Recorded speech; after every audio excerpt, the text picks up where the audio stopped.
Hello and welcome to another episode of PharSide Pholio Pop-Ups. We are continuing to kick off our month-long celebration of African American children's and young adult literature with a special series of author interviews along with our daily posts.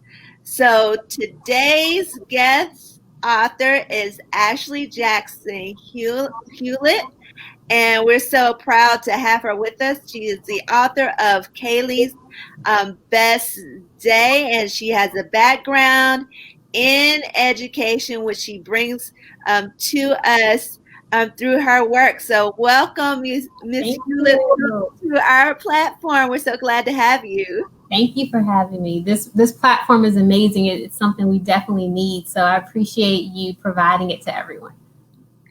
Well, let's dive into Cailey's Best Day. What was the inspiration behind Cailey's Best Day?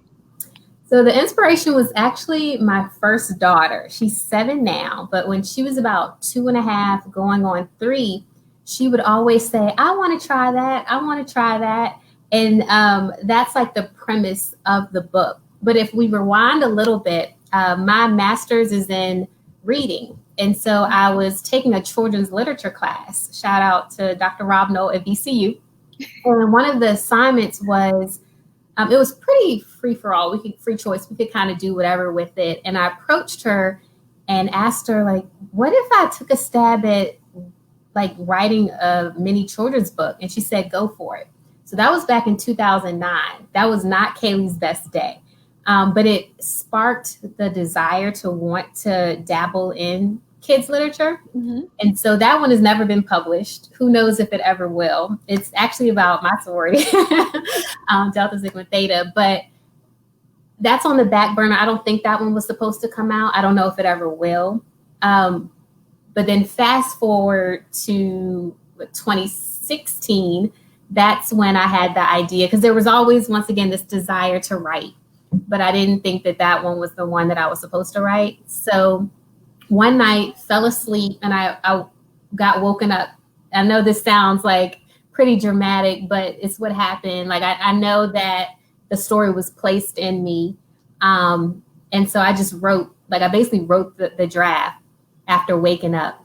And then from there was the process, which took, I know we're going to talk about the process a little bit later, but overall, my daughter was the inspiration. She's my muse for Cailey's Best Day. So in it, she looks just like my daughter.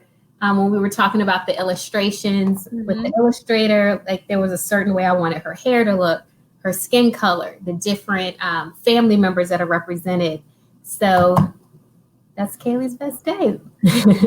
So without giving the whole story away, can you give us a little snippet to tell us what, Cailey's Best Day is about?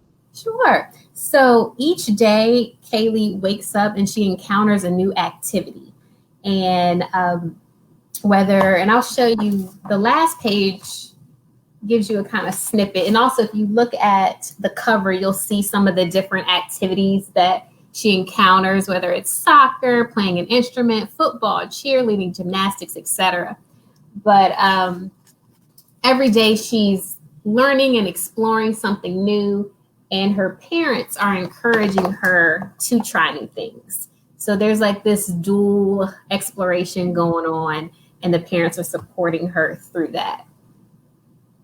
So seeing that you have your book with you, I'm sure you can tell us a favorite line or part of the story that you can share with us. Sure. It's towards the end. So every day, like I said, she wakes up, her dad wakes her up, her daddy, and he tells her that today is the best day of her life. That's how they greet each other in the morning. And I don't mind giving this little part away. Towards the end of the week, she says, hold on, but you said yesterday was the best day and the day before. And he says to her, that's right. Every day is the best day of your life. Each day is a special gift to you. So that's like my favorite line from the story, because it has so many meanings. But I want people to walk away with, we are blessed with waking up every day, and each day is a special gift to us, and we want to be able to celebrate that. So her dad says that at the end. So the story brings up the issue of a willingness to try new things. So especially for, children at different ages and stages, sometimes there may be a hesitancy or resistance to trying new things. Why was this an important concept for you to put forth in Cailey's Best Day? You hit the nail on the head in terms of, I think as a parent, especially, we see things through the lens of our children. And my daughter was at that stage where there was this desire to explore, but at the same time, there was that hesitancy if it was something unknown. So I wanted to have some things that she may have been familiar with, but also some things that was kind of like, that's a little different. Like in Cailey's Best Day, they go to a football game and she's like, I want to try that, like playing football. And her dad's like, you do? And she said, yes, I do. And so once again, we go through this idea that nothing's impossible as long as you try. And that's another message that at the end of the book is solidified in terms of we can do anything. And I've had even some parents reach out to me to say, I needed to hear that as well. Because I think as parents, sometimes we can be so guarded. We want to guard our children so much and protect them from things, but we need to allow them to explore. So there was this opportunity for parents and children to learn the message simultaneously, which I thought was pretty awesome. So one of the, tying that together with the concept with each day being a brand new special day, why did you think that was an important lesson for children to learn, that of valuing a brand new day? Once again, it's a gift to us, and it's an idea. Like as an educator, we have to take the concept of what happened yesterday sometimes happened yesterday, and we're going to start fresh. So let's say we didn't have a good day yesterday. So we're going to leave that behind us, but also the idea of just, it's a gift to us. Like, let's not waste it. Let's make sure that we're doing everything in our power to find opportunities. So are you from Richmond? I'm originally a North Carolina girl. North Carolina. All right. So when you come to Richmond, when outside officially opens back up, there's a place called Caileytown. It's a little cute little area in Richmond. And so here's one of the illustrations. I just love the pictures in this book. They're so lively, but it mirrors this place called Caileytown downtown. And they're walking, Cailey and her mom are walking down in Caileytown, and they see the artist. And that, once again, just sparks something. So it's not even that we have to literally Google things. Opportunities are endless, and they're all around us. They went out to breakfast, and she's using her fork as a paintbrush because she just saw the artist in the street, and that gets her excited. And then she goes to an art class. So I would say, like, anything around us is an opportunity to explore and try something new. Awesome. So Cailey seems to be like that adventurous little girl willing to try new things. What are some strategies that you've learned through education or as a parent to help children, explore new things, even things such as exploring a new form of book? I love that you asked this, because on my Instagram right now, I'm doing reading tips. So one of the things I would say is have fun with reading. I've talked to many parents who reading can sometimes feel like a chore, and it may not be intentional. It may be because there's a lack of being comfortable.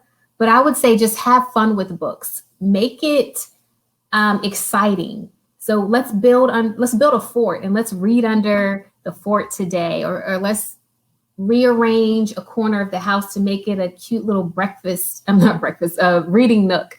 Or the key is just finding new genres, because we've read some books where it just didn't do anything for my daughter. Mm-hmm. Where that's okay, but then we found she actually loves biographies. That's her thing. Like, she loves learning about Black women. So like Little Leaders, like she absolutely loves Little Leaders by Vashti Harrison. So I would say, like, some of it is just trying it out, going to the library, having them just look at the pictures or look at the titles, but try to make it as enjoying as possible, and not, okay, this is something that we have to do for school, or go and read this book for bedtime. Make it a fun activity. Use different voices. Have them point out different words or illustrations that they want to try to draw, and then of course you want to parallel it with activities that they currently do enjoy, to try to wrap them in a little bit. These are some awesome tips. So I'm hoping that our audience and our replay viewers are writing these things down, because as parents, as caregivers, as educators, we need to have these strategies to, help promote reading and keep our children engaged, and helping them find their area of interest. Every kid is not gonna like, nonfiction. That can be a challenge. Those of us who teach those older kids, when we get to the nonfiction section, sometimes that can feel like pulling teeth, right? Because you've got the resistance that I don't like this. I'd rather be reading Captain Underpants, right?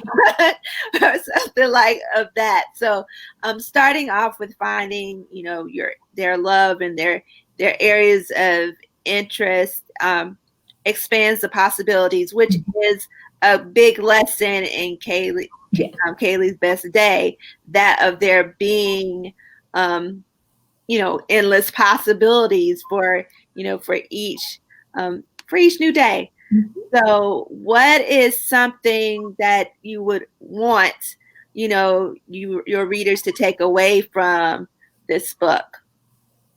A couple of messages. Of course, one what we talked about is the trying new things, and also the value of each day. Those are the two things that I'm hoping that people walk away with. And usually when I do author visits, the kids get it. And by the end of the week, they're saying, "Good morning, Cailey. Today is the best day of your life." So they've gotten that concept, but then we like to dive a little deeper into what does it mean to say that, though? Like, we say it's the best day of your life, and we talk a lot about affirmations in terms of we need to speak things into existence. So, there's the story of, what is it, Alexander, the no good, terrible, horrible, very bad day. I'm sure I didn't say that exactly right, but we grew up on that story of he wakes up and he's just having a horrible day the whole day, and he says that. Whereas I want us to, let's wake up and say, today is the best day, and here's how I'm going to make it. Here's how I'm going to make it great. So that's another thing that I hope people walk away with, just in terms of staying positive, and let's actually actively seek opportunities to make it the best day. Wonderful messages that bear repeating, and placing on sticky notes and putting them in notes in lunch boxes when kids go back to school, as affirming messages to empower and encourage our kids. Posters on our classroom walls, those kinds of things, just to remind our children as well as ourselves that today is going to be the best day, and that really it is full of endless possibilities. So can you describe your writing journey for Cailey's Best Day? You told us a little bit about that first initial story that you wrote as a part of a children's lit class. So what was the journey now writing about, this particular story? So after the initial waking up and writing the draft, I kind of paused for a second, and it took over a year to finish the actual draft. So message to those who are thinking of writing, doesn't happen overnight. Like I tell kids that as well when I'm talking to them, like write, rewrite.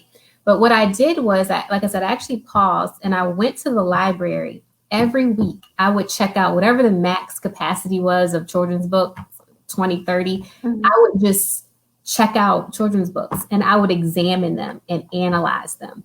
Because if you're going to be in a market, you need to understand what your market is. Mm-hmm. So a lot of what I was doing, of course, I was reading and enjoying the books, but I was looking at it from the lens of the illustrations and how they interacted with the text and the different layouts and the vocabulary that was used. And how does that correlate with reading level, things of that nature. So I really, by the time I was really writing, I felt more comfortable and really understanding my target audience. So after I started, I felt pretty good about the draft. That's when I got the illustrator involved. And then there were still some tweaks that were made because once we had illustrations done, sometimes it didn't match as well with the text. So I would tweak it a little bit, or she would tweak the illustration after looking at, what I had to say. Then we brought in a graphic designer who helped lay everything out, help with the cover, make everything beautiful. So that whole process was like a year and a half before we actually published the book. So that was the journey, but it was a lot. Like I tell people who reach out to me to ask for suggestions, it was a lot of research and everything was very intentional and it wasn't rushed. Like in the book, I have a lot of Easter eggs. So I tell kids the Easter eggs in books are things that we sprinkle just like if you were on an Easter egg hunt. So they're like little hidden messages that either I put in or that the author put in, whether it could be like a number, whether it's someone's birthday or it's significant to someone in my life, where I love sharing those. But I wanted to take my time and do it right with that journey and not rush the process and make everything as intentional as possible. Well, I think that shows in the book and in the story. For as an educator, I like to be able to pick up a book and know that, okay, this is appropriate for this, where my student is. Mm-hmm. That I'm seeing, okay, they've got a lot of my word wall words are in here. That they're going to be recognized these as their sight words, and they're going to be able to make some connections just because of what they're seeing in the book. So that's an effort that that you were intentional about taking, and I appreciate it. And I hope those educators who will be adding this to their libraries, I'm encouraging my colleagues, and of course we have a lot of friends who are teachers across other states, and those who will watch the replay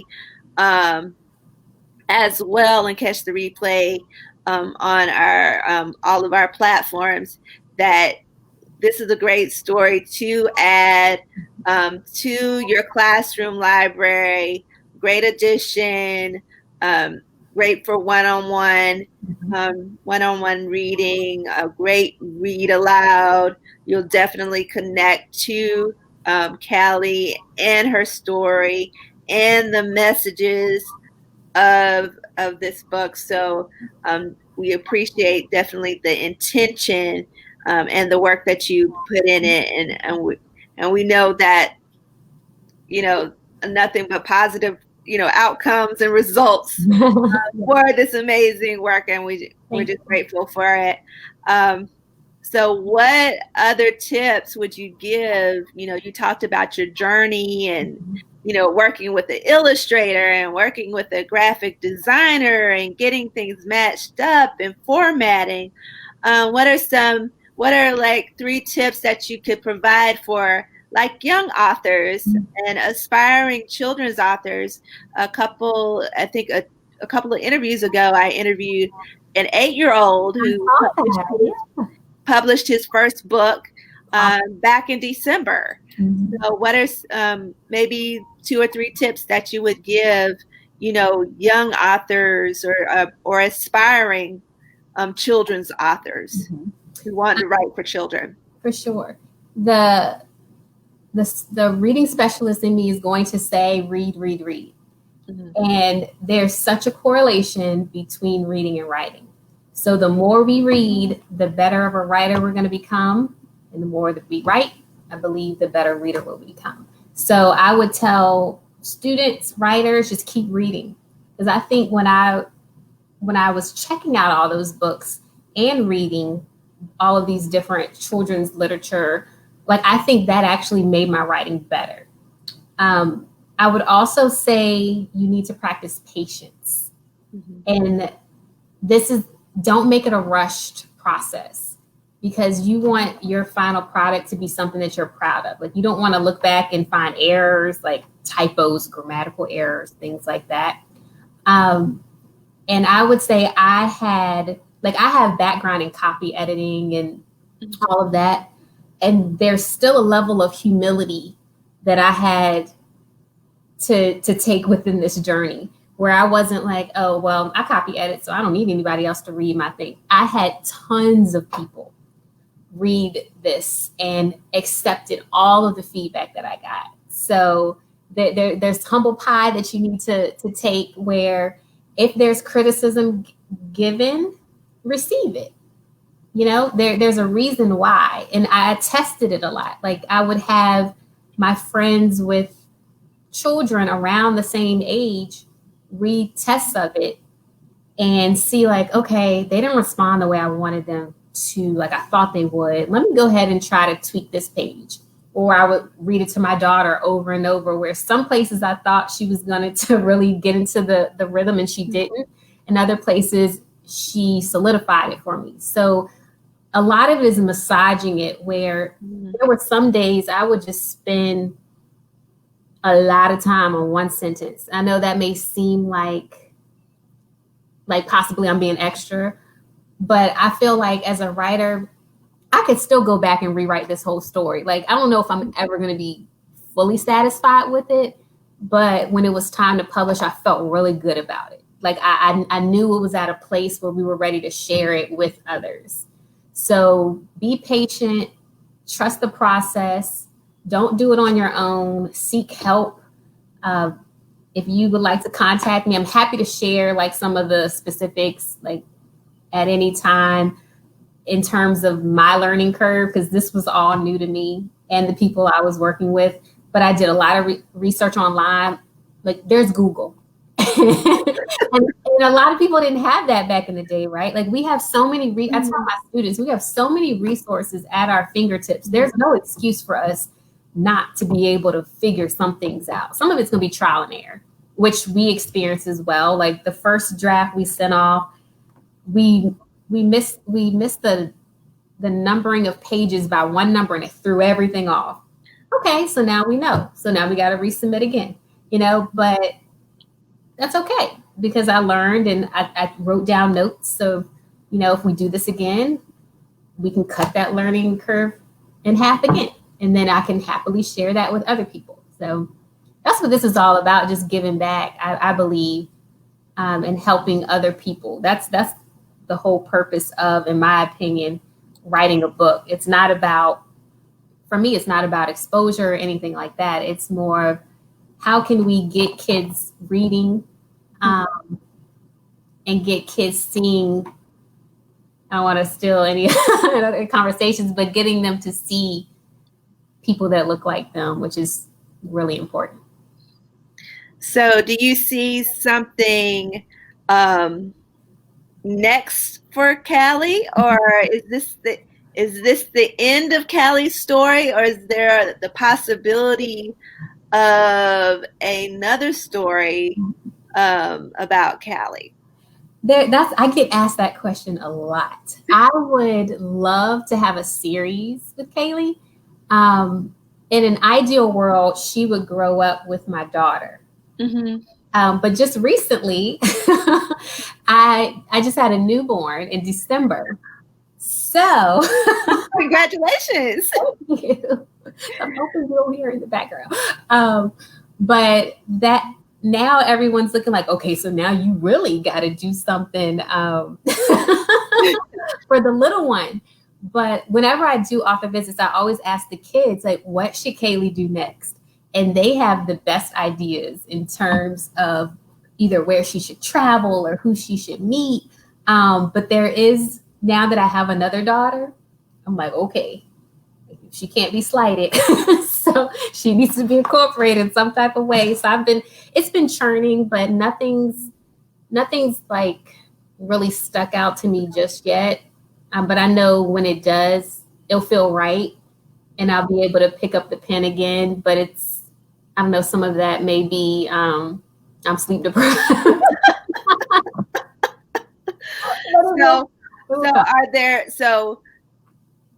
No new projects right now. Okay, so we will be anxiously on hold. Readers will be anxiously on hold, waiting for either what happens with Cailey or what happens with Cailey and the new sibling coming into the picture. Or, even if it's something, something totally different, another story that you're able to bring to life. So we're going to be in anticipation and high anticipation of the next project. So thank you for that. Speaking to that. And so when I say that representation matters, what does that mean to you, especially for this story of Cailey's best day? I'll say, to take it further, representation is crucial. Like when I was growing up, we had like a couple of books of, Black girl characters, and that was it. We could probably name the 2 books that were out there in the 80s, early 90s. Now I would say it's definitely gotten better in terms of the selection. But I will say, like, the market can never be oversaturated with diversity. I'll say that. So one of the reasons I did want to create this book, like I was saying earlier, is that I wanted my daughter to be able to pick up a book and say, she looks just like me. And she does that. I mean, literally the character does look like her. But even with any books that have, characters of color, she is drawn to them. She'll say, like, she looks like me. Her hair's like mine. Her daddy looks like my daddy, or her mommy looks like my mommy. And that is so important for our children, to be able to see themselves in literature, and not just children's literature. Like I taught high school English back in the day, but also in the authors that we're presenting, not to go on a tangent, but all of it's connected, because like you were saying, when they get older, a lot of people want to stick with the canon. Okay. But there are so many qualified and, like, really, there are so many texts that have substance that don't necessarily deal with slavery all the time. I'm just going to throw that out there as an example, where we can have our characters doing anything. So we need to be able to share that with text across the board. So for Cailey's Best Day, I wanted that to be another example, another option for girls and boys. It's not, I know people see the pink and they think it's just for girls, but for girls and boys to be able to say, like, hey, I see you. I see you and me. That's really important. Well, thank you so much for really sharing that with our audience and driving it home about the issue of representation, because I'm a product of that era. So I know what it was like to, be in a library and you're, going through shelves and, I read Nancy Drew. I read all of Beverly, Clary, Clary books, and, Little House on the Prairie, books, and, and all of, we got Junie B. Jones, and you had followed Junie Junie went all the way through basically almost all the way through elementary school. We followed Junie B. Yep. So to have representation between, from Cailey's Best Day, where we, forward to high school, where you're probably reading Angie Thomas and Jason Reynolds and Nick Stone, and Jacqueline Woodson and Sharon Draper, who's been around forever and a day, that you have, a continuum so that, kids can connect and know names of persons and authors. And now your name, is out there as a children's author, as an African American woman who's writing children's literature that represents them, that looks like them. It's, just a powerful representation so that they can see themselves, in the literature. They can see themselves, the possibility of themselves as an author, because wow, Miss Hewlett wrote a book, and she's African American woman, and she looks like me, and her hair is like mine, and she smiles like me, and she lives in a place that looks like mine. That kind of thing, so that kids are able to really make those connections.